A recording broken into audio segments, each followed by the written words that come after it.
Hi, I'm Louis DePalo. I'm here in beautiful Aspen, and I just got through participating in the panel about the physician and patient relationship. Medicine is stressful, and there are a lot of burdens on providers.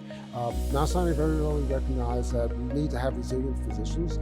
They started a program. They had a dean of wellness and institutional resiliency, and we began to try to support their providers to find meaning in their jobs. And this is a system-wide resource, but also the individual practices have identified mentors and workers who really try to support their struggling physicians so they can find meaning in the work they do and at the same time achieve a work-life balance.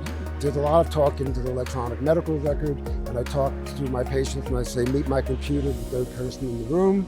But then at some point you have to take your head up from the table and look into the soul of that patient. I can do 80% of what I do on an algorithm, but the 20% that's unique to you, I need to explore. So the way I build trust is try to go after the 20% that's unique in you, unique in your problem, be empathetic towards that so that you feel heard. If you feel heard, you will trust me. If you don't feel heard, you won't trust me.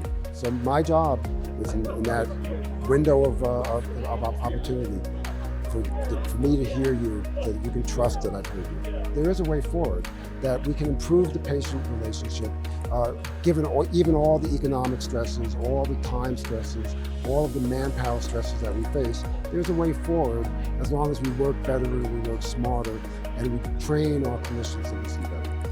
I've heard this in the substantive asking, where we're hearing about science and medicine and progress, and all of this is going to feed back into the clinic.